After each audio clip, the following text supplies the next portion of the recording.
Happy Tuesday, Midway families, and welcome to this week's edition of Tuesday Tale.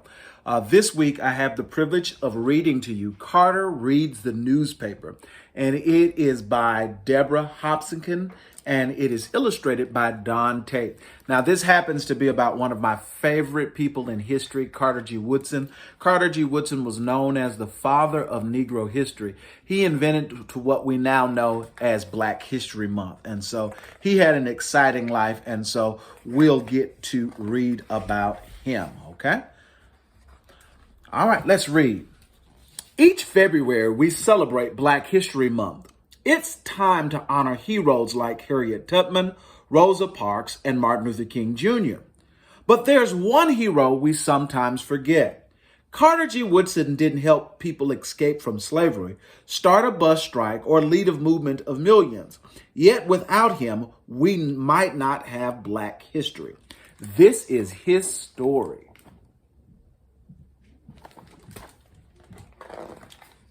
Carter was born in a small farm in Virginia in 1875, 10 years after the end of the Civil War. Carter's parents, James Henry and Ann Eliza, were born into slavery. Carter grew up hearing about their lives. The stories they told weren't part of any history books, but Carter kept them in his heart.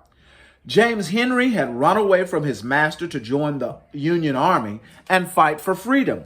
Times were hard, though. After the war, James Henry worked on the railroad, saving enough to buy a few acres of worn-out land. Most years, the crops brought in hundreds of dollars or less.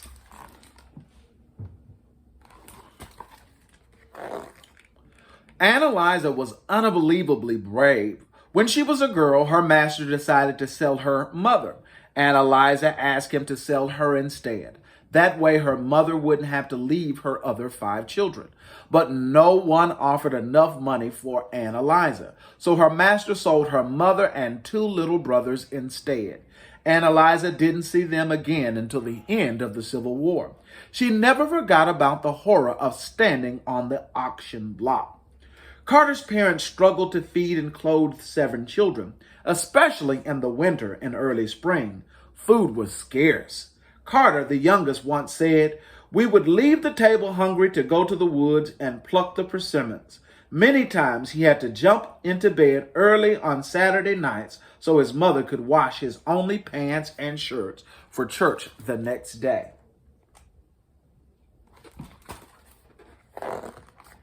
Carter could only attend school 4 months each year. The rest of the time he was needed to work on the farm. Learning didn't happen just at school. James Henry taught his children to stand up for themselves and take pride on who they were. He gave Carter the courage to look anyone in the eye and declare, "I am your equal." And though Carter's father couldn't read or write, he believed in an informed citizen. So he asked Carter to read the newspaper to him. But newspapers weren't easy to come by. Sometimes Carter read from old ones that had been used to wrap up food in packages. Reading the newspaper gave Carter his first glimpse of the wider world.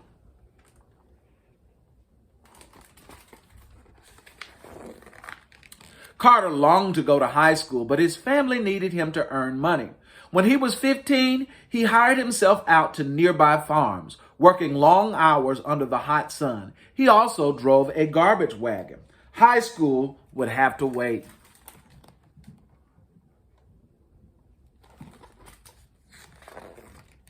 Carter's older brother, Robert, found good paying work in the coal mines of West Virginia.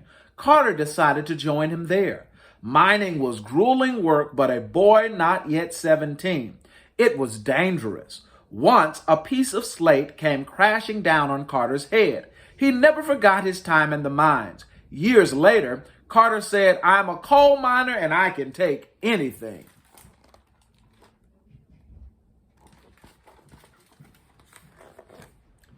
In the harsh place, Carter met a man named Oliver Jones.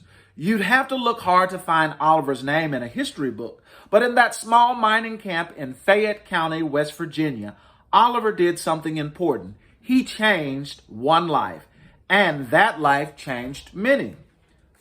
Like Carter's father, Oliver was a Civil War veteran who believed in education. As a soldier, he had been at the Battle of Appomattox on the final day of the Civil War. Oliver had fought for freedom and equality. He was still willing to do his part to further the cause, said Carter.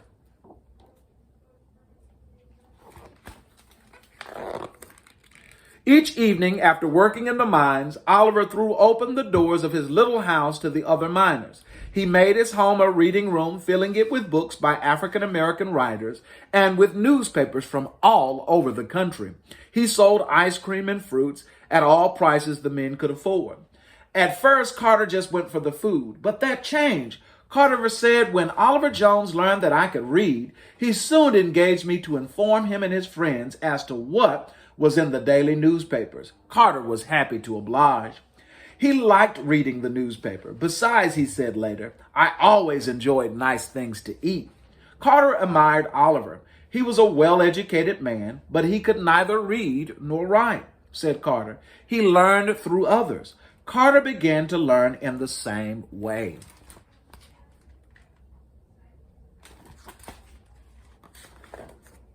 Carter longed for school. Life at Oliver's tea room turned out to be a school of a different kind. Whenever Oliver and other miners had questions about something, Carter read in the newspaper. It was Carter's job to research the answers. If a Civil War veteran was in the news, Oliver wanted to know all about the man. I had to look him up in books, inform our friends as to what battles he fought, said Carter. If there was a question about economics, politics, or new law, it was up to Carter to find out all about it in the newspaper and explain it to his friends. Carter was inspired by Oliver and this circle of men committed to freedom, equality, and knowledge. Men whose life stories would never be in the history books. And so the seeds of Carter's own life began to grow. My interest in penetrating the past of my people was deepened. Carter worked in the mines for 3 years. When he was 20, he moved to Virginia to start high school. He finished in just 2 years. Carter went on to college and to become a teacher. He continued to study and work hard, earning a master's degree when he was 33. Then, when Carter was 37, he earned a PhD in history from Harvard University, the second African American to do so. W.E.B. Du Bois was the first. Carter was the first and only Black American whose parents had been slaves to receive a doctorate in history.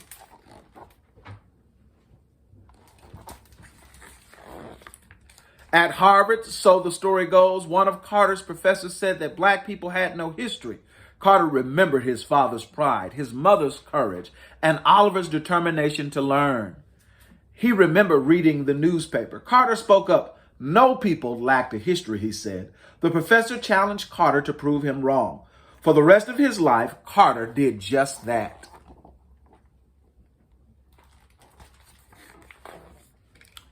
In 1926, he established Negro History Week. Later, it became Black History Month.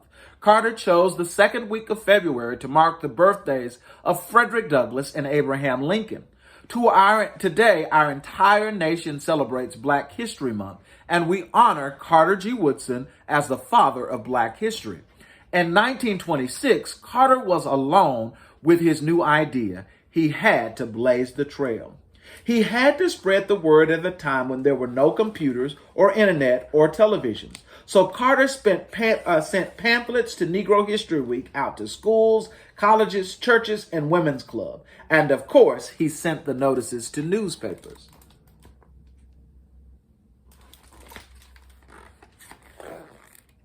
The boy who began by reading the newspaper to others transformed the way that people thought about history. He fought for a history based on truth, a history that includes all people. Carter G. Woodson didn't just study history, he changed it, and we can too. Thank you, boys and girls, for joining me tonight for this week's edition of Tuesday Tale. As you can see that Carter G. Woodson was quite an inspirational man. I have 3 questions for you. All right. So Carter G. Woodson was from where? Okay.